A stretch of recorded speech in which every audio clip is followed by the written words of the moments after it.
Okay, welcome everyone. My name's Andrew Burns. As Chair of the Steering Committee of the Australian Human Rights Centre, I'd like to welcome you to tonight's event on behalf of the Centre, the faculty and the University. In welcoming you, I acknowledge the Gadigal people of the Eora Nation on whose traditional lands we're gathered and their elders past and present, the custodians of this land. It's with great pleasure that I welcome you to the 2015 annual lecture of the Australian Human Rights Centre. The Centre is the oldest of the law school centres, having been established in 1986. While based in the law faculty, the Centre has members and associates from many parts of the university and indeed beyond the university, and seeks to bring together staff, students, advocates, activists in the exploration of human rights issues from many perspectives through research, teaching and community engagement. Its director is Professor Andrea Durbach and its acting director, Associate Professor Justine Nolan. One of the fields of activity of the Centre has been, in recent years, disability and human rights, with its project in that area directed by our moderator tonight, Rosemary Caius. We're fortunate to have tonight with us three eminent experts in the field with both national and indeed international reputations, and I'll introduce them in a moment. And they will be presenting this year's lecture, or rather conversation, on the theme Disability Rights, a Global Agenda for the 21st Century. Before I introduce tonight's speakers, let me first express thanks to those who've been involved in the organisation of tonight's event.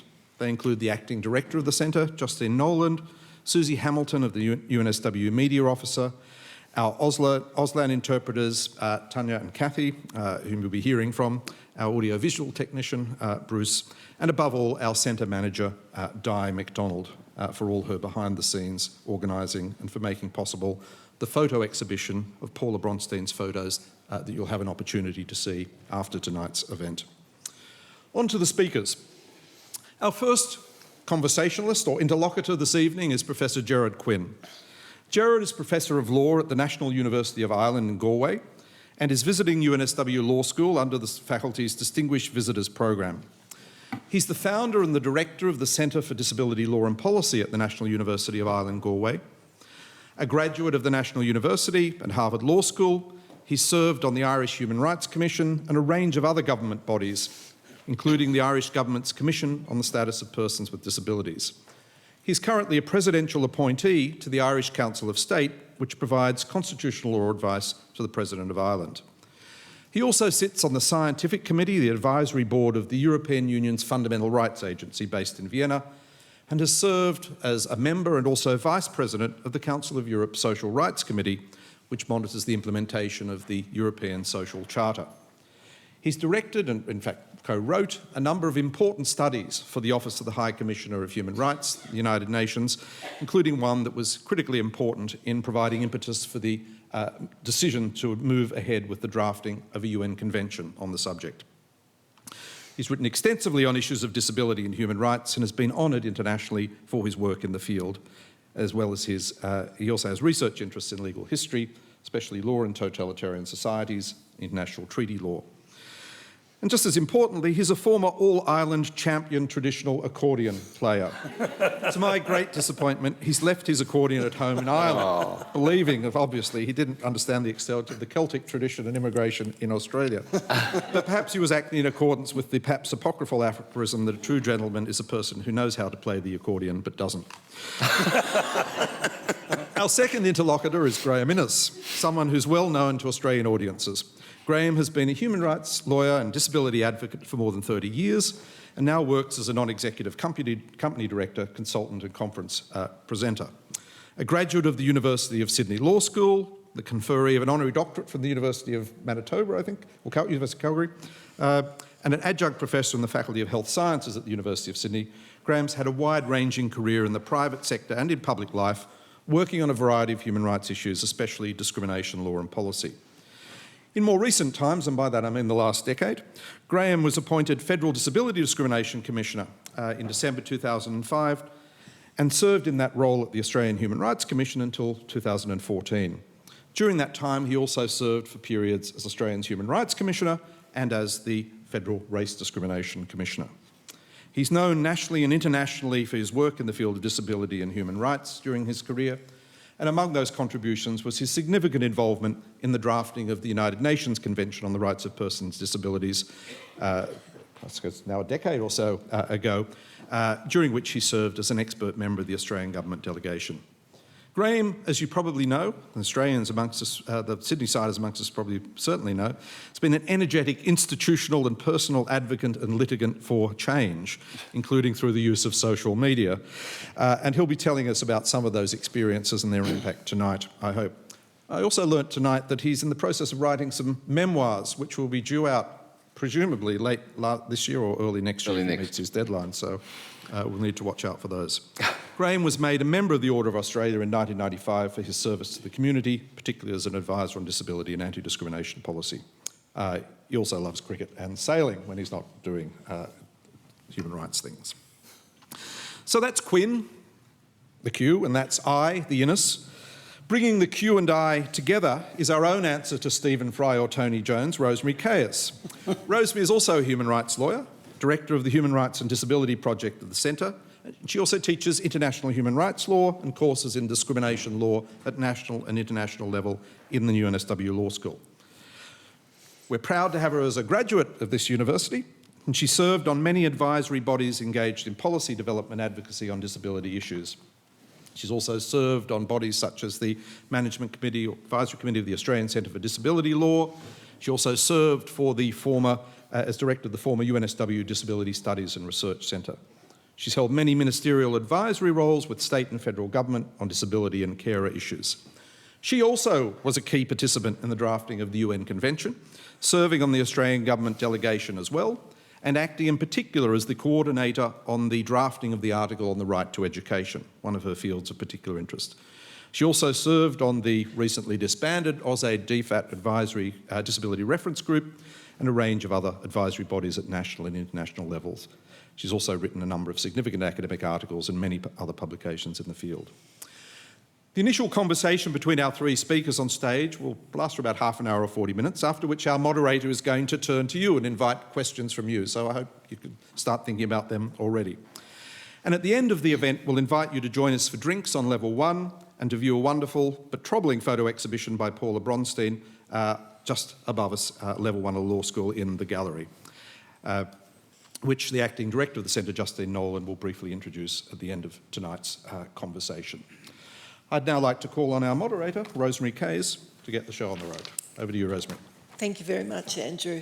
I would just like to point out that whilst Andrew suggested that I was the law school's, or this particular session, Stephen Fry, when they asked me to facilitate this, I felt that I should add the warning that I generally facilitate me speaking. I'm not sure I'm all that good at facilitating others to speak, but we'll see how I go. Gerard, Graeme, each of you participated actively in the drafting of the convention, as Andrew just mentioned. Since the adoption, you've both been involved with its implementation in a variety of ways. What's your assessment of the impact and value of the convention in terms of bringing about legal and social change? Maybe if we can turn to you, Gerard, to give a broader regional and maybe European and more specifically Irish. Thanks, Rosemary. It's, should I say at the outset, it's a real honour and privilege to be here. I've worked actively with these guys during the drafting sessions in New York and with Andrew as well. And Australia has really a proud record at the international level. It's also great to see Ron McCallum in the audience, who's really done you proud as the first chairperson of the UN committee. So the question is, at one remove from the actual adoption of the convention, what has its impact been around the world? And I would maybe twist it around a little bit and say, well, what was the mischief against which the convention was conceived and drafted? And I think you can answer that in two different ways. One of the mischiefs was pretty obvious, which was the accumulated weight of really odious legislation and policy and practice locked into place by really outmoded thinking about welfare and social support. And at that level, I think it is fair to say that a range of laws and policies have been reversed since the introduction of the convention. In the area or the region that I'm most familiar with, which is the European region, for example, there's been 9 different accessibility laws passed in various member states. There's been attempts at 7 redrafts of legal capacity laws in some of the member states.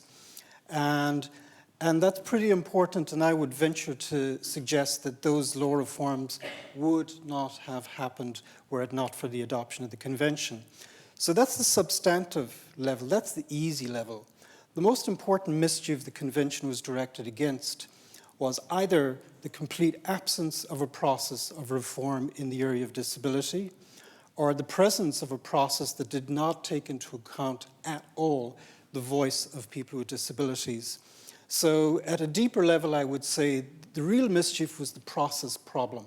How do you solve that? And indeed, even if you get it right, how do you sustain that dynamic of change into the future? And there I think it's been an unreservedly positive advantage on the world stage because, believe it or not, before ratification, only 4 EU member states had national action plans on disability. After ratification, all EU member states have actually put in place a process of reflecting on where they're at, of measuring the gap, and of actually committing themselves to a process of progressive change into the future. And I would even stretch that out even further. What's critically important is to sustain that process of change. And here's where the Convention really innovated, and I will stop here because I need to hand over to my colleague. And here is where the role of national human rights institutions and human rights commissions are so critically important in keeping that train of reform going. Graeme? Thanks, Gerard. Well, firstly, can I say how pleased I am to be here tonight too, amongst a group, many of you who I regard as friends and colleagues, and it's lovely to have a chance to have a talk, and thank you for your introductory comments, and I too acknowledge the traditional owners of the land. I guess your reference to action plans, Gerard, is an interesting one for me because in Australia, we've had action plans both prior to and following the passage of the Convention, although perhaps the more cynics about us would say that there's been more plan and less action. But in answer to the direct question, I don't think there's been much significant legal change in Australia since the passage of the Convention. I suppose one of the things it's done is shored up the constitutional foundation for the DDA a little bit more, although the DDA was in force clearly before the Convention. And it was a very valuable tool for the Australian Law Reform Commission to use for its recent reference on decision-making in the disability space. So in those 2 areas, but really I can't put my finger on a lot of other legal changes which have flowed through from the Convention. We've had standards in various areas under the Disability Discrimination Act, which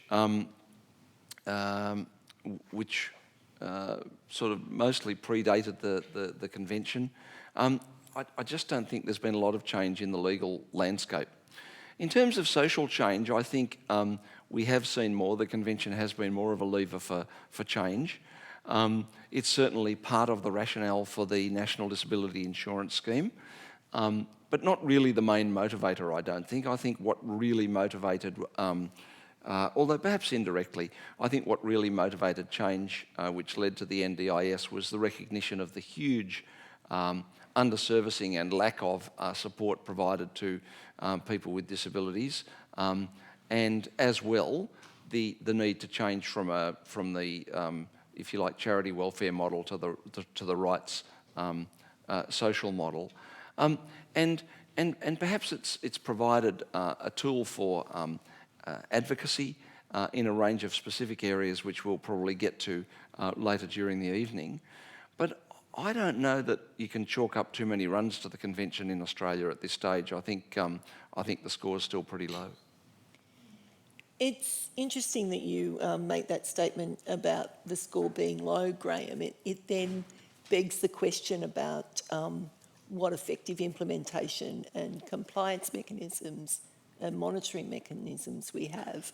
So thinking of those components, what sort of central elements can you see in terms of public institutions to monitor and promote that enforcement? I mean, can you comment on the developments that have been seen at the national level in Australia, and you, Gerard, in terms of Europe and elsewhere, in particular resourcing and their impact on the advancement of the enjoyment of the rights of persons with disabilities?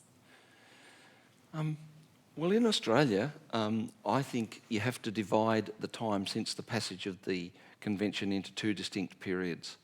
And the period until 2013, I would say there was slow but solid growth and development and support from governments through resourcing of institutions like the Australian Human Rights Commission, the inquiry conducted by the Law Reform Commission, which was driven by Article 12 of the Convention to a degree, and some other activities, inquiry into justice, etc., by the Commission resourced by government.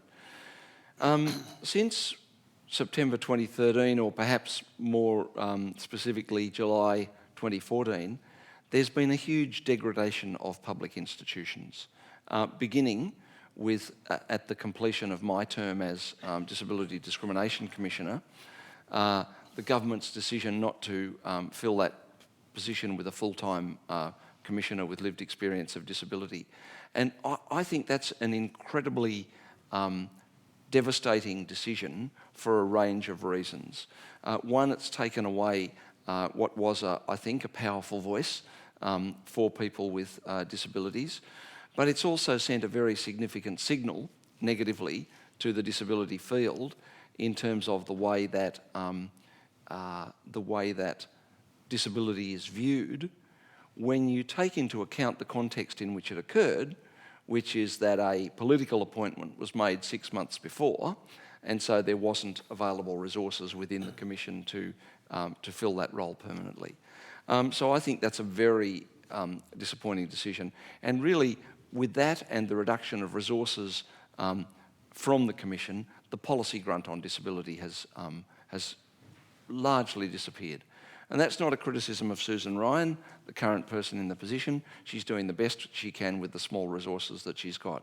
But she doesn't have lived experience of disability, and that makes it significantly harder for her. Alongside that is the significant defunding of the advocacy and legal sectors, which I think is a further blow in terms of development in these areas.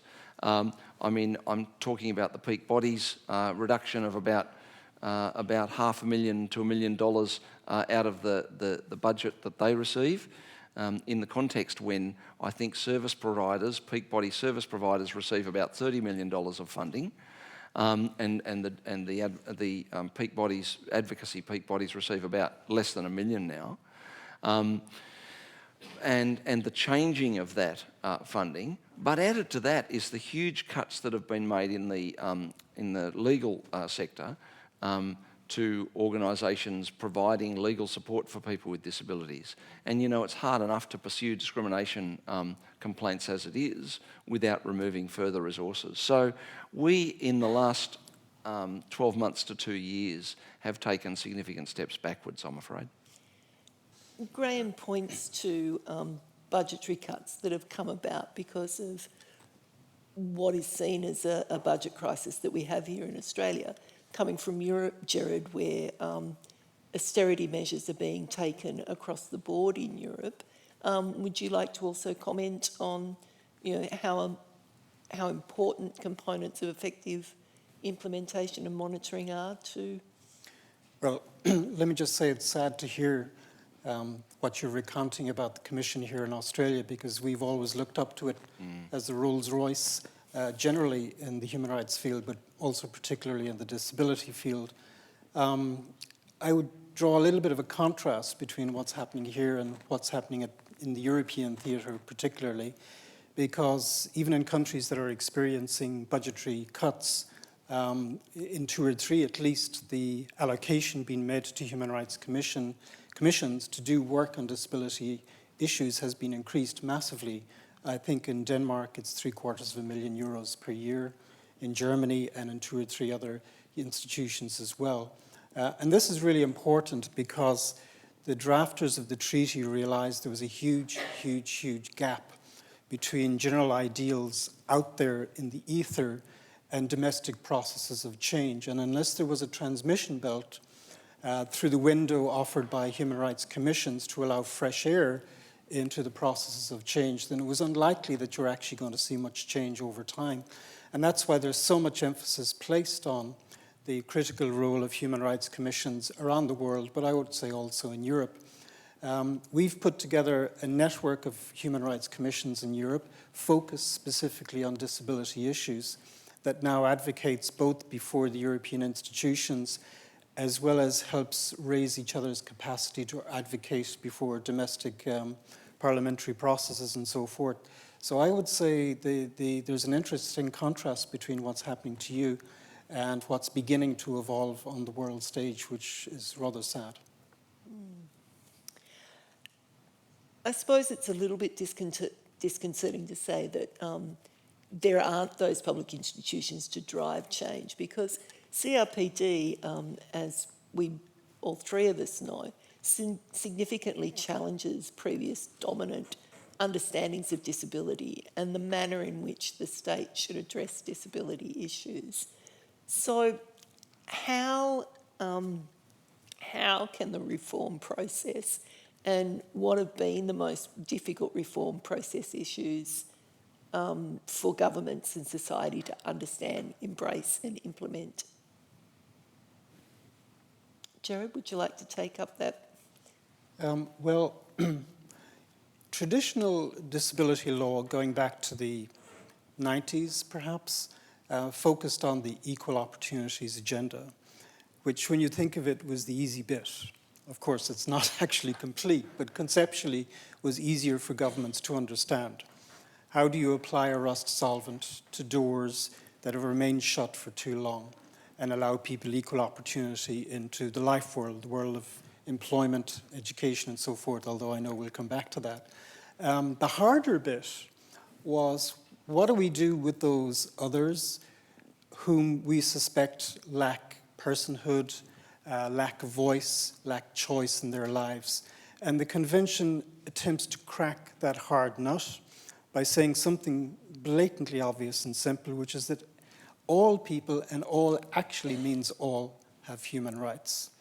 And that's the hard part, and it manifests itself in the debates about reform of legal capacity law, in debates about the presence or absence of voice of people with disabilities in processes that directly affect themselves.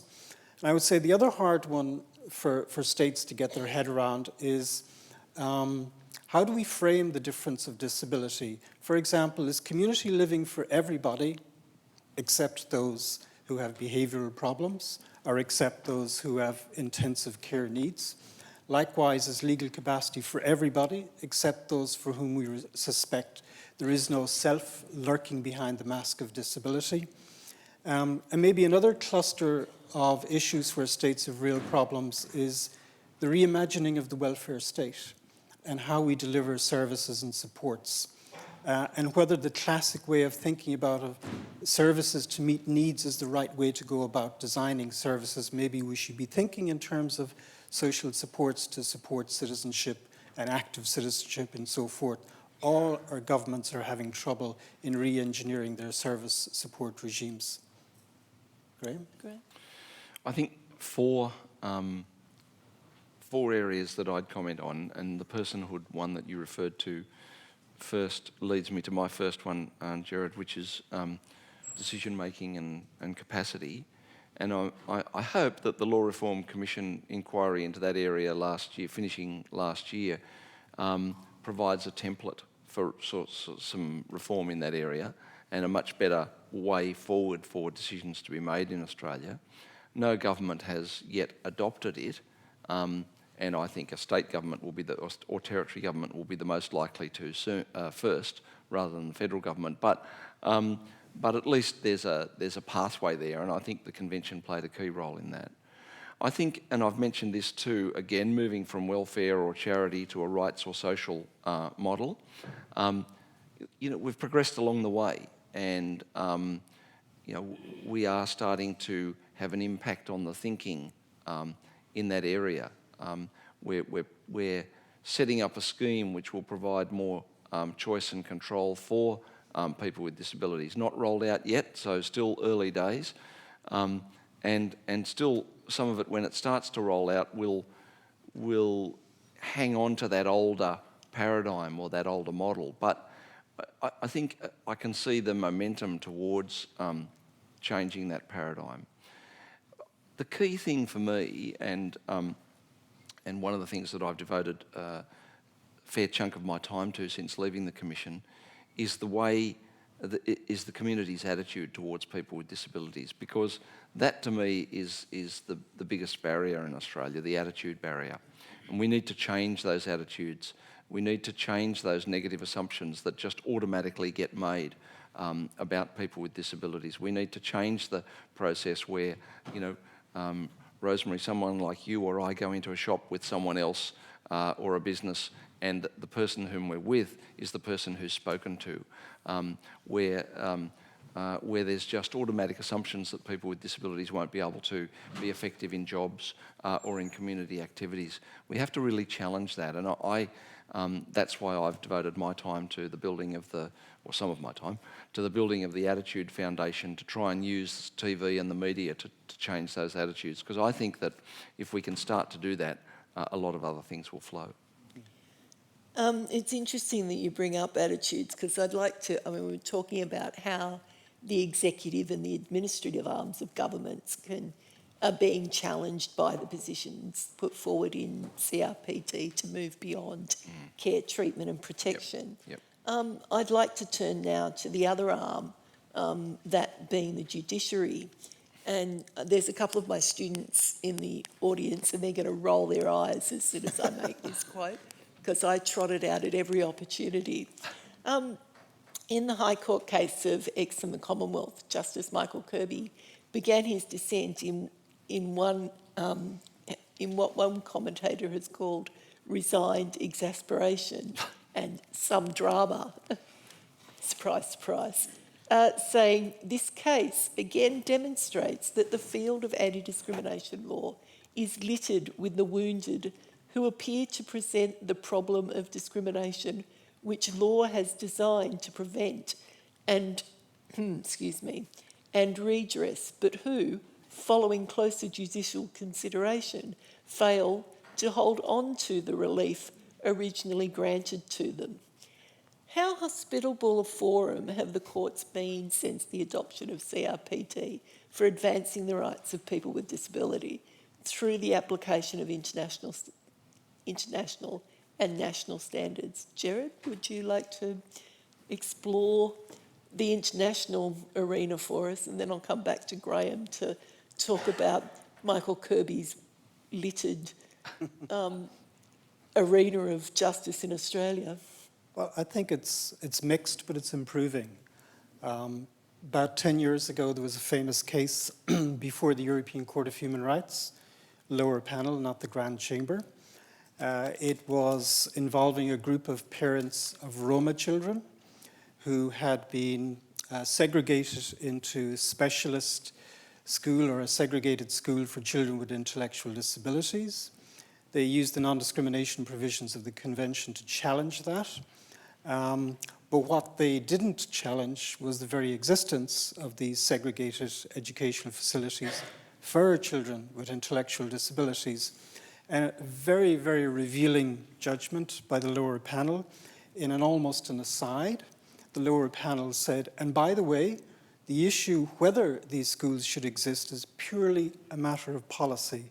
It's not a matter that throws up a question that we have to confront under the European Convention. So it was as if the segregation was factored in already as being natural or normal or commonsensical. And I think that reveals an Achilles heel in the very concept of non-discrimination. Because of course we treat equals equally, but by the flip side of that we treat unequals unequally. And it really comes down to the discretion that courts bring to the framing of the facts and the evidence. What is the material difference, and how do we respond to it? How do we react to it?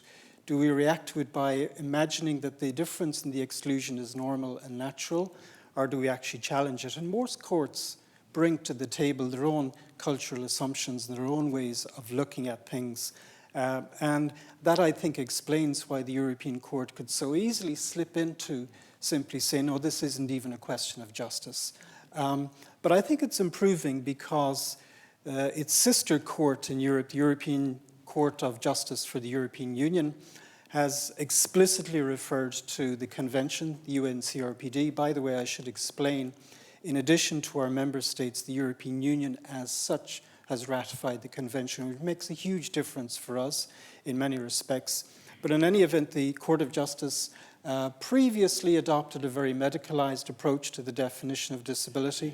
I think you still have that in the Australian DDA. But then they flipped completely because the convention was argued before them. So far, these decisions are not very impactful because EU law, with respect to non-discrimination, only covers the material field of employment. We are moving toward broader directives to cover goods and services, but they're not in place yet. Also, the European Court of Human Rights has begun to rehabilitate itself, so to speak. It has updated its conception of non-discrimination such that it's harder for the court, for the judges to bring to the table their accumulated prejudices and so forth. And also they're zeroing in on the issue of decision-making and legal capacity.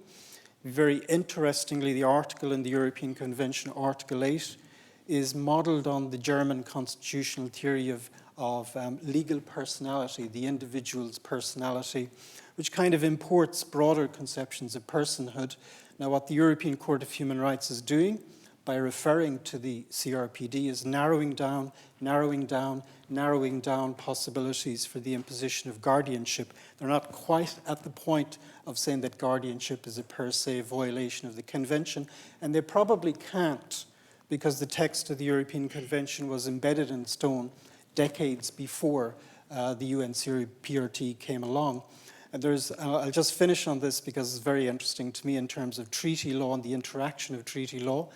The Bioethics Committee in the Council of Europe has recently mooted drafting a protocol to the Bioethics Convention, which would tighten up and narrow down on the criteria for deprivation of liberty and forced treatment.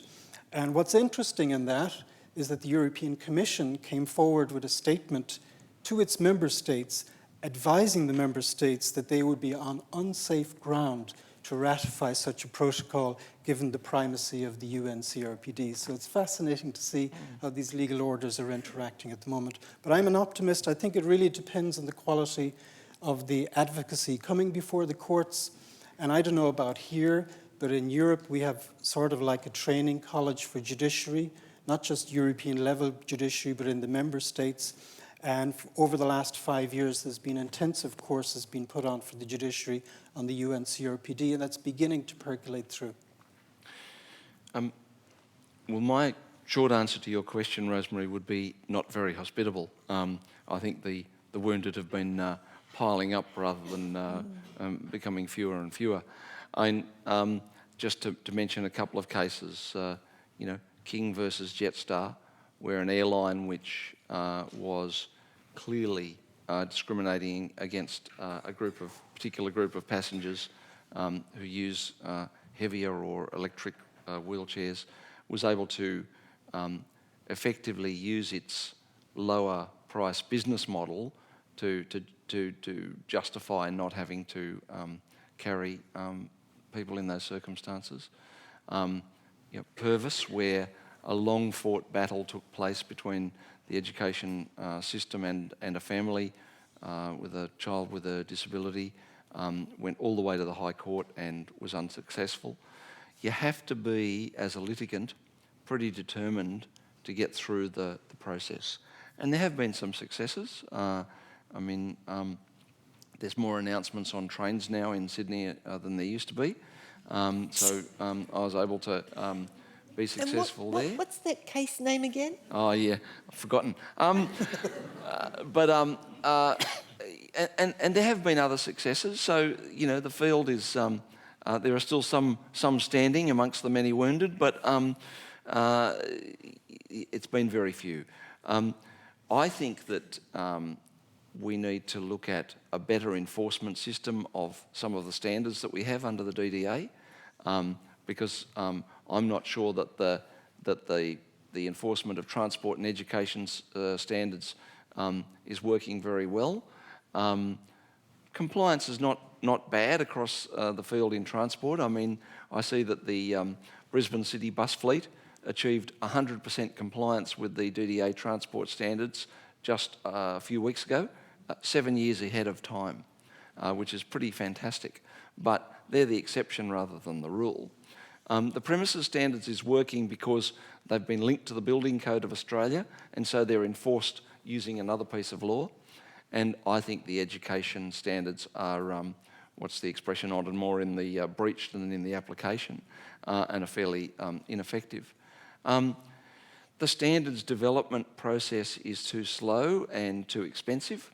I called for a long time while I was Commissioner for co-regulation so that industry bodies could work with the disability sector to develop codes which the Human Rights Commission would implement, but was unable to achieve that change. But when we look going more broadly than the discrimination system of our legal system to other areas, when we look at the disproportionately huge number of Aboriginal people with disabilities who are in custody, and the lack of justice available to them and to many other non-Aboriginal people with disabilities, and when we look at the significantly higher levels of violence against women with disabilities than across the general population, then we're not getting the effect from the legal system that we need to. Maybe, I mean, I don't want to suggest that these areas are not getting any traction, but they're really important areas. So areas such as education, employment, and the changing of social attitudes. I mean, they're critical if persons with disabilities are to fully enjoy their rights as members of the community. So what progress has been made? What do you consider to be remaining barriers, and what can be done about them? Well, on employment, I think that the significant progress has been made by some of the larger private enterprise employers. But when we look at the employment stats, which I repeat over and over again to people, so I'm sorry, you've all probably heard this before, but people with disabilities are employed 30% lower level than the general population. 45% of us live in poverty. And when we are employed, we're significantly underemployed. And the first thing that needs to happen to overcome that barrier is that the government is punching significantly below its weight in terms of numbers of people with disabilities employed in government. And of course, while ever government's doing that, private employers aren't going to listen to government who goes out there and says, do as I say, not do as I do. But I think we are getting some improvement in that, but it's driven by some major private enterprise employers who have decided that they can work to try and turn that around.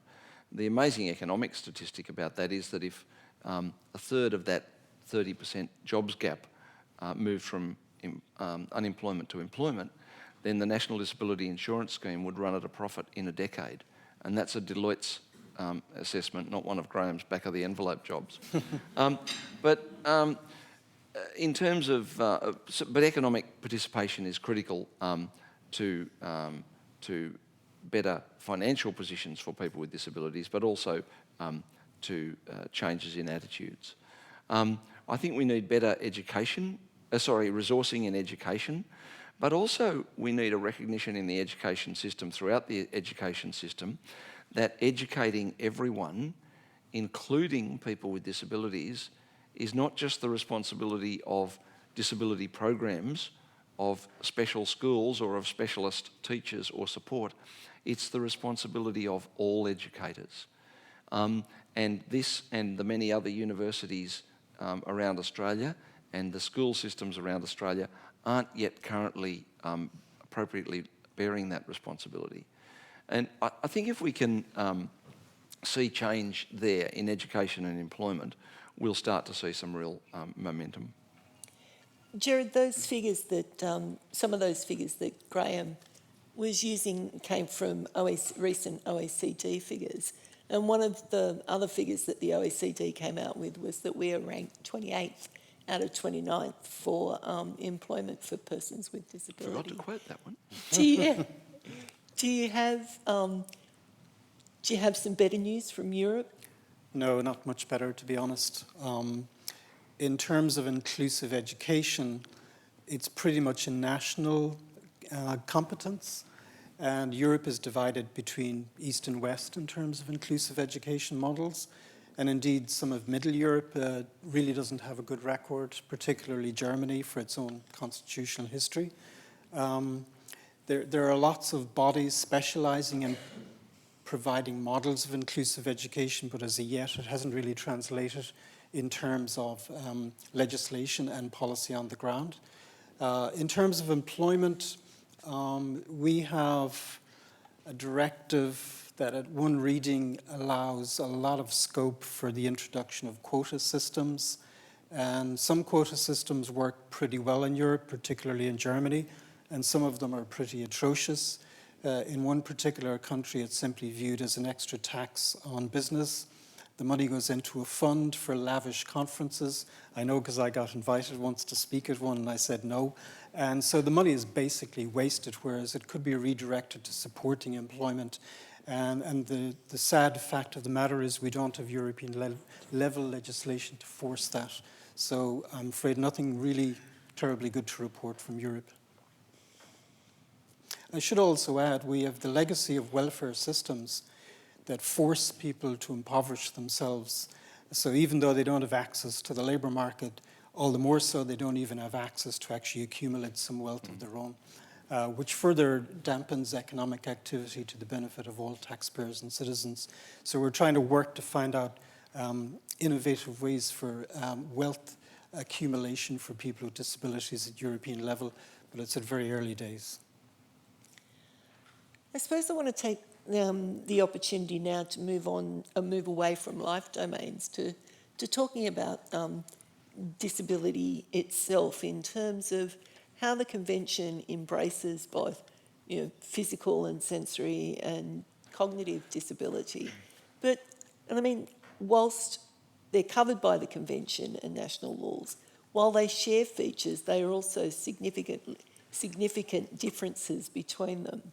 To what extent do you consider that efforts to realise equal rights for persons with disability have adequately addressed issues relating to cognitive disability? Gerard? See, I'm strange in the sense that I don't see the Disability Convention as being primarily about disability. It's actually simply the latest essay on a theory of justice at the international level that happens to be grounded on disability. So I think you just have to view disability as an element of the diversity of the human condition. And then once you frame it thus, I think it makes sense to bring together the different dimensions of disability, whether they be cognitive, or physical or sensory and so forth. On the other hand, just by bringing stuff together doesn't mean that you can't acknowledge where the edges of the differences actually lie. And in terms of cognitive disabilities, I think the primary challenge is simply recognizing the personhood and the legal capacity and the voice and the autonomy of such individuals. I think it's really interesting at an intellectual level that the Convention is a little bit schizoid in its operating philosophy. On the one hand, it wants to enthrone man or woman as the measure of themselves, to actually restore autonomy, almost a libertarian agenda to restore power to you over your own life. On the other hand, there's also a social inclusion mandate, which is almost an acknowledgement that we only become who we are in close association with others. And that's why I think there's such an emphasis on community living in the Convention, and that's why there's such an emphasis on the social dimension and social supports to assist people exercise legal capacity and make decisions for themselves. And I think it just happens to be the case that in the area of intellectual disabilities, that comes to the fore quicker, because you can see how people with intellectual disabilities are vitally dependent on the quality of the social connections that they can generate throughout their lifetime, whereas in fact it's conspicuously absent for most people with intellectual disabilities. Whereas with people with physical disabilities or sensory disabilities, that's less. So that's less prominent. But maybe Graeme, you would have something to add. I can't add much to that that answer. I think it's a fascinating reframing and a really important one.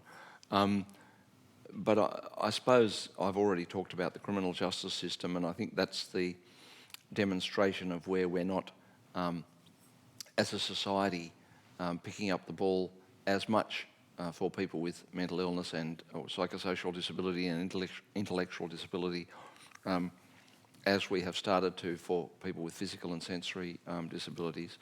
There is work in the National Disability Insurance Scheme about looking at people on the margins of society, many people with intellectual disability who fall into the group of people who are homeless, and ensuring that and live on sort of on the fringes of society, with a significant relationship to their disability, and trying to make sure that they're drawn into the NDIS and out of the criminal justice system.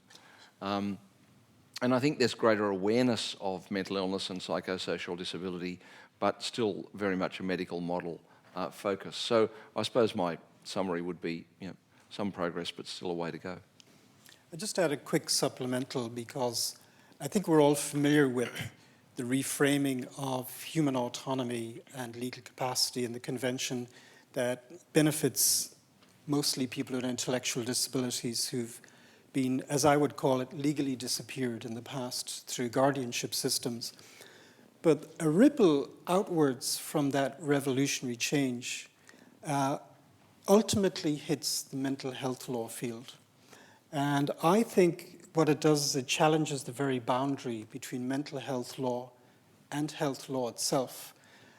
Because health law is premised on the notion that nothing the doctor or the surgeon does to you can be done without your active and willing and freely informed consent. Whereas that's exactly flipped over in the mental health field. You can not only be deprived of your liberty, but you can also be forcibly treated, regardless of your consent or lack of consent. Now, if you are faithful to this restoration of the concept of autonomy, I think that has implications for the very existence of the mental health field as it currently exists. And it certainly has implications for the boundaries between the mental health field and the health field. I would project that in 20 years' time, that we may not have a mental health field looking the way it does today, partly because there's already revolutions taking place within psychiatry toward more recovery models and peer-led support and so forth. So I think that's one of the very interesting long-term implications of some revolutionary ideas that I think we stumbled across in drafting the Convention. I don't think we intentionally put that in there, at least most of us weren't thinking that far ahead at that time. Gerard, you mentioned the focus that the Convention has on disability just being one aspect of human diversity. And one of the strong things, apart from this framing of disability as just part of human diversity, is also the way that it deals with intersectionality a lot more strongly than other conventions. Sadly, I could quote other figures, but I won't trot them out now, but it's well known that women with disability are at particular risk to of violence. How has the adoption of CRPD and the greater attention being given to sexual and gender-based violence more generally contributed to addressing the problem? I don't think it's led to any tangible change. I think it's simply opened the eyes of people who are already focused on gender-based violence to incorporate a disability dimension. There are 3 very important studies at European level, and they show a progression of thinking whereby now they're explicitly absorbing and incorporating a disability perspective, but as yet that has not translated into anything concrete or tangible in terms of law or public policy. By the way, the statistic at European level is women with disabilities are at least 4 times more likely to be exposed to and experience violence throughout their lives.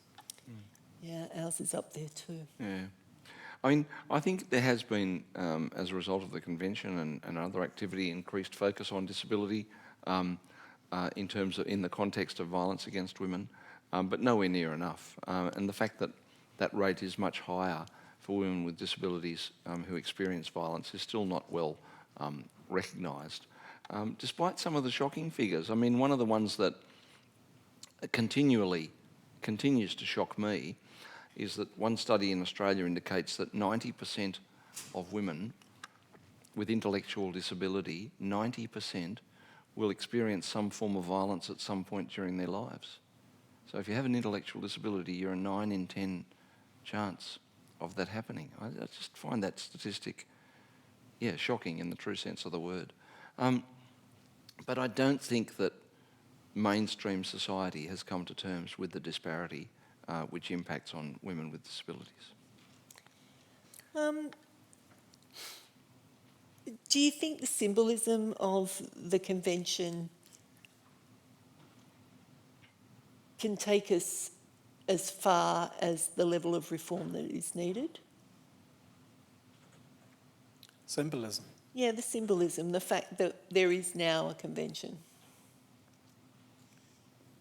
I don't think it can on its own, but I think it can be one of the factors in progressing. I mean, the thing about symbols is they can be co-opted very easily, and you can at one at the same time profess a commitment to a set of norms, as most governments do, and yet at the other hand keep it at arm's length when it comes to actual processes of reform. So it's not really within the DNA of governments to ensure immediate translation or a one-to-one correspondence between symbols and actuality. That really is up to other parties like civil society and critically human rights commissions, I would have said. But at least you're given the tools that you would otherwise not have. Yeah. And I suppose that leads me into what I want to attach that to, is how important is that tool for advocacy organisation and disabled persons organisations?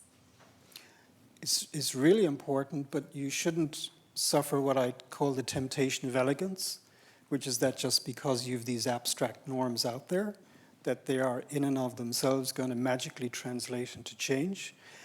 In fact, what you have to do as an NGO is go one step further and not just use them as a tool to critique states, but actually use them to come forward with your own blueprints for change and take part in the process of reform.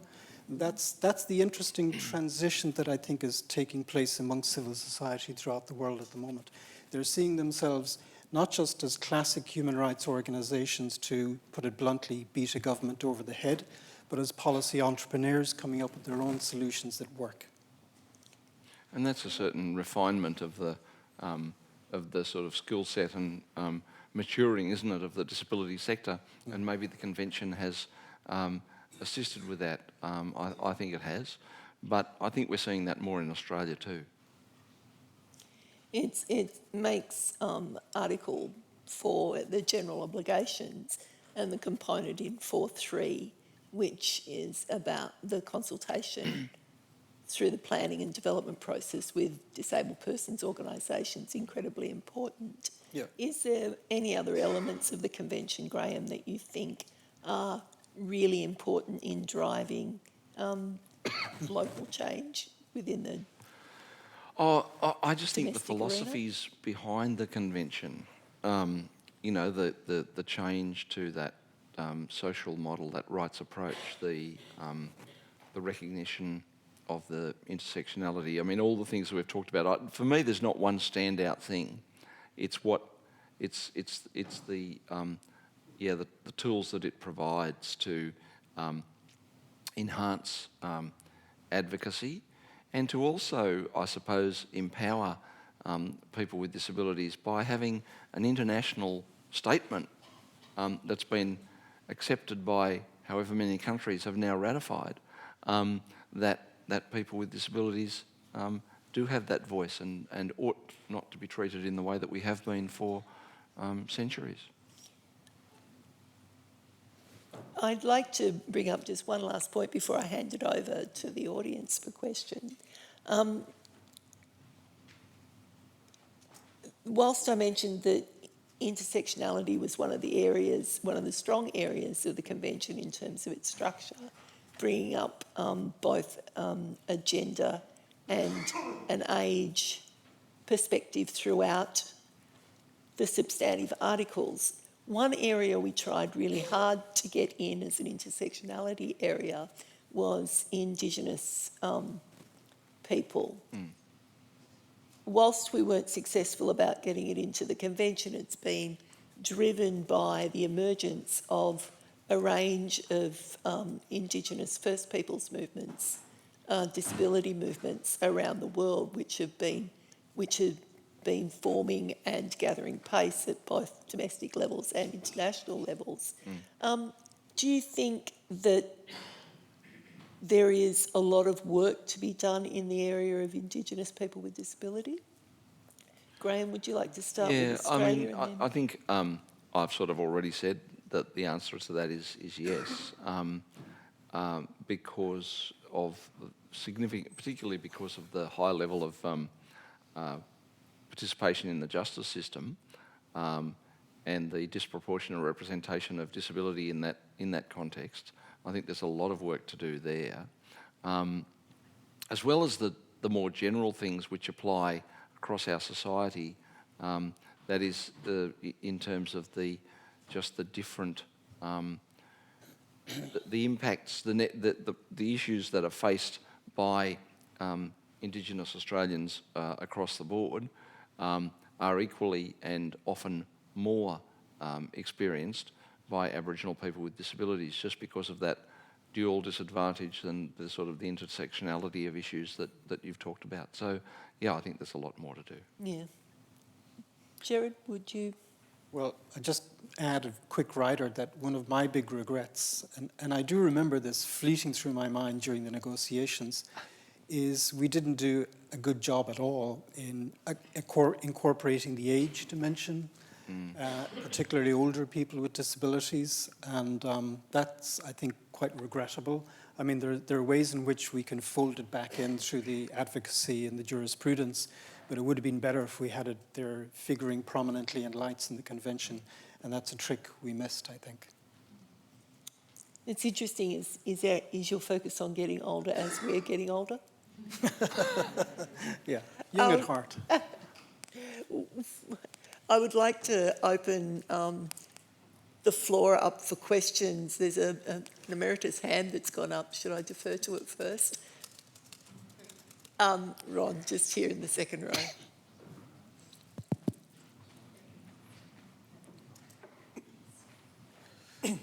Thank you, Rosemary. Can I say it's not often I get the chance to question three of the drafters of the convention. Thank you. The longer I work with the convention, and I'm being serious here, the deeper the admiration I have for the ad hoc committees and the drafters, particularly drafters with lived experience of disabilities themselves or in their families. I think you did quite an extraordinary job. One of the most innovative provisions, in my view, is Article 33, dealing with national monitoring mechanisms, and particularly Article 33, paragraph 2, establishing independent mechanisms. In my discussions with governments in various continents, governments have great difficulty in understanding Article 33. What do you mean by consulting with people with disabilities?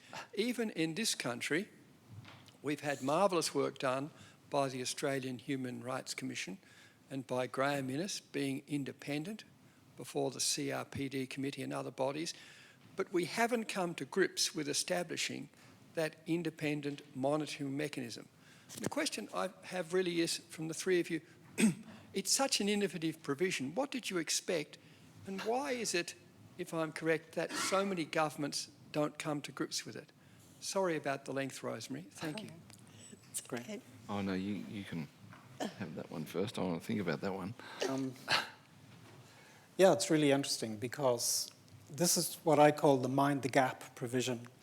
Because, I mean, in most international human rights treaties in particular, all the attention is paid to clarifying the majestic generalities of the norms, and very little attention is paid to how those norms get translated or mistranslated at the domestic level, or whether they have traction at all in any event in domestic processes of change. So when we were confronted by states during the negotiations to come up with something innovative, we actually did. If you remember at the 6th ad hoc session, I'm sorry, I'm boring people here, the Human Rights Commissions came up with the idea that there would be smart reporting, there would be a national mechanism, there would be even regional mechanisms, and we were actually pushed back and we were told no. We will have a traditional monitoring mechanism at international level, but then we'll have a mechanism for actually trying to translate this down to the national level, and that's where Article 33 comes in. So it envisages a domestic architecture of change. So it goes beyond simply explicating the actual abstract norms. And it stipulates what that architecture of change should look like.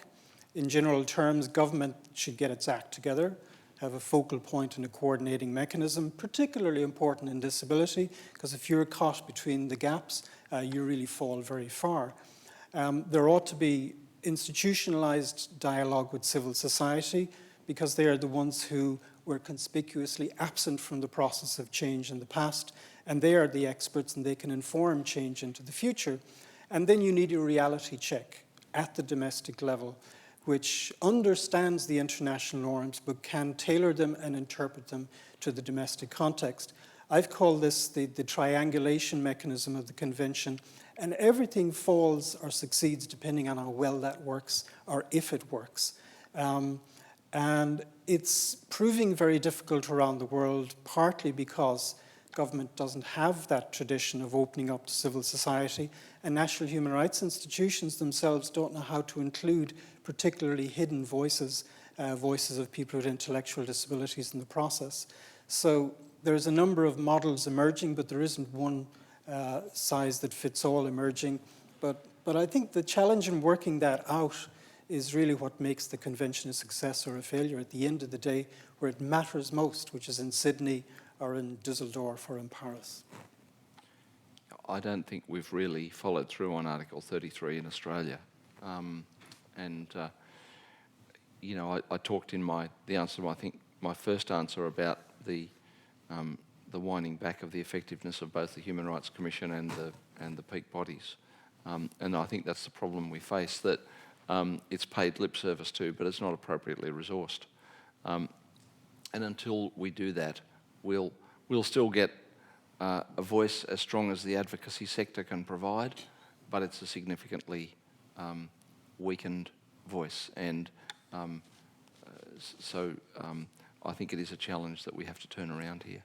And I mean, the advocacy sector, whilst the Human Rights Commission's role is somewhat diminished, the advocacy sector's role is somewhat diminished as well, and its ability to be able to sophisticatedly engage is really diminished with A, the budget cuts, but B, the length of time that you get given to consult. Yep. I mean, something as extensive as the education standards, they give you 3 weeks to take it on board, respond, and you need to be representative of your constituency at the same time. To be able to do that effectively and meaningfully and be able to provide input that can be, you know, usable for the public servants and be translated for their masters, well, that's a really big call in a very short turnaround. Yeah. But I think one thing that civil society groups tend to forget is that the right to be involved and to be consulted doesn't necessarily give you a veto over government policy, whereas I think some of them think it does. And I think it was John Kennedy who said to govern is to choose. So therefore the prerogative of choosing remains with the government. It's simply what you're curing is the absence of the voice of people with disabilities in that process. And the presence of that voice is not an absolute guarantee that you've a lock over the outcome. For example, we'd object to that if farmers have a similar lock on agricultural policy in Australia. So it's really about a process of democratization and a democratic attitude in that process, and I think everybody is trying to work that out. Yes, just in the, yep. Thank you for that. And Gerard, thanks, but I think this is more of a domestic question. I'm wondering if Rosemary and Graeme can talk about the interplay of the various bits of legislation. Often when I bring something up in relation to the DDA, I'm told it breaches workplace health and safety for them to do it in an equitable way. What place do we think that the CRPD is going to play in that interplay between the various different parts of legislation and the different parts of government? Well, I've never accepted the view that workplace health and safety legislation trumps discrimination legislation, because I think that the overriding obligation of health and safety legislation, industrial legislation, is to make the workplace safe for everyone. So I think that I don't accept that, the assumption that sort of, and I know you don't accept it either, Joanna, but the assumption that's built into that, to your question and to that statement. How can the convention help? Well, it gives you some international law, some to back up the DDA, if you like, and it gives you a framework by which laws generally should be administered, which is inclusive of, not dismissive of, people with disabilities. So I suppose it assists in that way. I mean, I can really just say ditto. I don't see it as being a hierarchy of laws. You can't say that one law trumps another law. I think it's a bit of a cop-out, really. And as Graeme says, the convention gives you frameworks in which you can argue the case. I mean, if it's about someone's home becoming a workplace, you would look to the provisions within Article 19, living independently and being part of the community. Yep. And if the imposition of overly rigid workplace provision,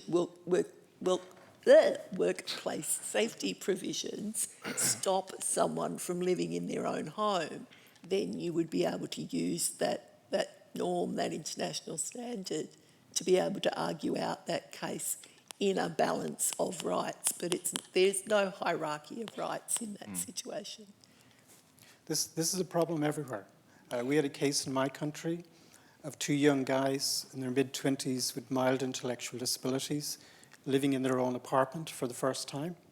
And social services came along and said, oh, by the way, your cookery lessons are cancelled. The reason being you have to use knives, and that's a health and safety risk. Yeah, thankfully it was reversed in that instance, but it's an issue around the world. There's a question down the front here, and then one. Have we got a mic in the front row with Andy? And then up, down beside Joanna, two up from Joanna. Thank you, Rosemary and Graeme and Gerard. I wanted to just go to the point about attitude and how you deal with challenging indifference and changing attitude, and what you all see as some of the greatest barriers, or perhaps some constructive ideas that we might talk about changing attitude. Because I think that is certainly in the work I've done around violence against women and women with disability. I was absolutely and utterly shocked at the levels of sort of indifference coming from people who were educated, people in the criminal justice system, lawyers, judges, prosecutors, police, magistrates. And I really think if we can find ways to shift attitude and challenge that indifference, it's a big step in the right direction. Gerard, would you like to?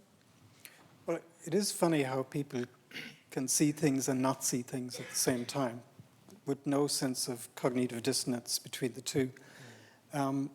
Obviously, there's a lot in the convention about nurturing receptiveness of the public toward the rights of people with disabilities, with incidental responsibilities for the media to positive portrayals of disabilities, which is very hard to actually legislate and put policy in place for. But I would say that one of the interesting things about, for example, Article 19, combined with Article 8 on attitudes and so forth, is that one of the arguments put to us in several contexts was, and this plays to the tension between the libertarian conception of the convention and the social inclusion conception of the convention. What if somebody chooses to live in an institution? What if I say, yay, I love to live in a 100-seater, that's it for me, right? One of the counter-arguments, apart from the actual terms of Article 19 itself, is Article 8 on values and public representations, which is that if you are going to live in an institution of 100 people, the average person on the street will just see the disability. They will not see the person lurking behind the disability. So flip that over, what we're really getting at is the presence of people in dense social networks is one of the things that helps transform those public attitudes. So that's why I would say that this social inclusion mandate, through time, hopefully will shift that cultural baggage, but it's certainly not going to do it immediately. I just think we have to, well, I've already talked about using the media and television to change attitudes. So I just think we have to portray disability in a different way so that it just becomes, you know, one of the facets of people, of humanity. So you do that not by, you know, slick marketing campaigns about, we used to jokingly call them, you know, the hug a person with a disability campaigns. You don't do it that way. What you do, the way you do it is by, you know, when a bank advertises its home loans, part of the scene is people with disabilities interacting in the same way as other people getting home loans. When an energy provider is showing its customers enjoying the benefits of buying its energy, you know, some of them are shown as people with disabilities. We need to get more people with disabilities into jobs and into community activities so that we're just seen out there doing ordinary things and being ordinary people. And that's the way we have to start challenging those attitudes. But I agree with Gerard, it's going to be a slow process. The attitudes are very deeply etched. For example, we had a scandal recently in a mini institution, which shouldn't exist, but that's another day's story. And that had to do with violence and exploitation. And it was fascinating that the reaction of the media and most people on the street was, oh, we can do better than this. We can tighten up on the regulations. We can have more inspections. The standards can be improved. Whereas what they actually didn't challenge was the very existence of these places in the first instance. So I thought that was quite telling that we've such a long way to go, because the default, it's so easy to lie back on that default, and that's where most people are. I really do believe that it stems from the importance of people with disability being immersed within the community, and that once we're seen as just part of the general fabric, attitudes have to change, because there's that engagement, there's that natural engagement, there's people on the bus, there's people on the train, there's people in the cafes, there's people in the lectures, in the schoolrooms. And one of the most important things to me, and Andrew mentioned that I facilitated Article 24 on education within the convention itself, is inclusive education, because kids naturally don't discriminate. Yep. And if we keep kids together as a diverse group from the word go, once you get to 15, you're not going to encounter people with disability for the first time, and they're not going to be different, they're not going to be other, they're not going to be strange, and they're not going to be an opportunity to pick on because they are different or strange or other, and there won't be that fear factor.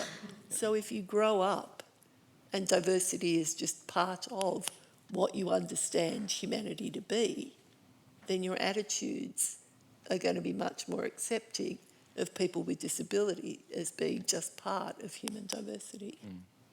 Very interesting tidbit. There was a long tradition of having several magistrates, the lower magistracy in the British courts, who were blind up to the late 1980s.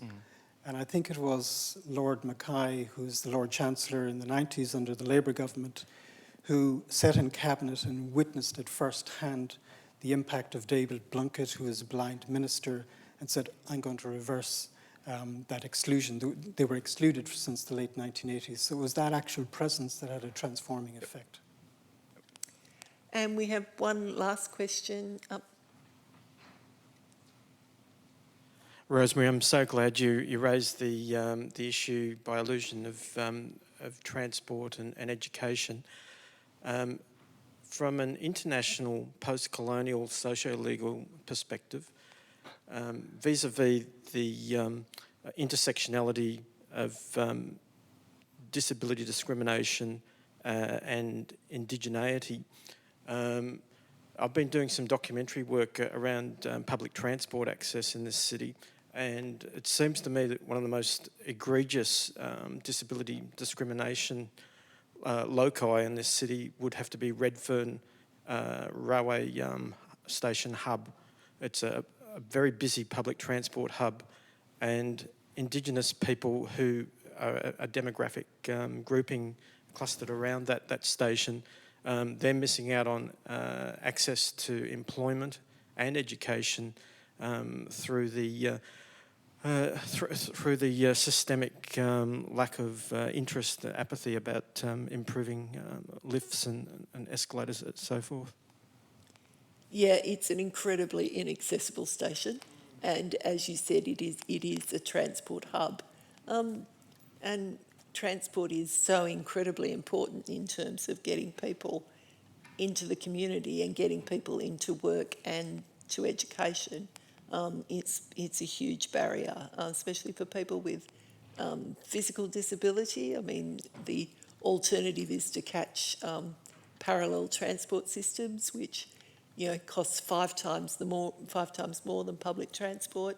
So when you get to the situation where you're paying a third of your income or a quarter of your income just to get to work, you really have to question whether the income is viable to maintain. So, but Redfern is not the only hub, and I'm sure in Gerard's experience through Europe and in Ireland, there will be issues around transport that are problematic. Gerard, would you like to comment on inaccessibility of transport? It kind of gets back to your point earlier about seeing the facts but not seeing the facts. I do remember there was a major study done on the cost-benefit analysis of making the London Underground fully accessible. And the government at the time kicked to touch and engaged international consultants who actually came up with a costing and a cost-benefit analysis that showed that it would actually pay for itself in 15 years. And what the government did is it actually put it under its backside and sat on it and didn't actually release the information. So even though they were willing to concede, if it works out cost-wise, we'll introduce it, they actually didn't. So it's more than just cost-benefit analysis. There's something else going on there that's blocking people from doing the right thing. Interestingly, Gerard, you said that it's the right of governments, did you say, or democratic government to choose, that Kennedy quote that I'm messing up. And when the transport standards were developed, the rollout was over a 20-year period, and but it was very clearly said to transport operators, transport providers, you've got to work out how you meet those compliance targets. And they were set as percentages, and people chose different ways of making systems accessible. Some people did it by, and in the case of railway stations, what the government here did was that they said, we're going to try and make the busiest stations accessible first. Well, that's going to be a significant factor. And you can probably tell me how Redfern rates, but my recollection is that it's about the 5th busiest railway station in the whole metropolitan network of maybe 200 railway stations, and it's still not accessible. So you do have to start wondering whether there are other factors at play.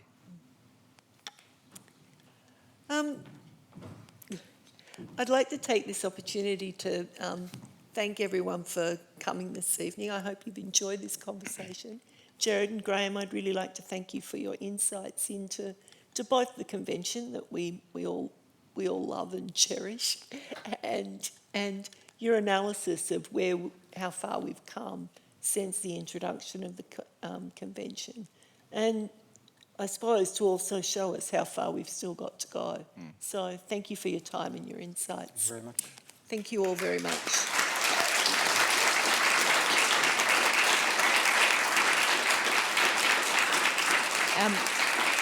Thank you very much. Thank you very much all for coming. I have the very easy job of thanking Graeme, Gerard and Rosemary tonight for...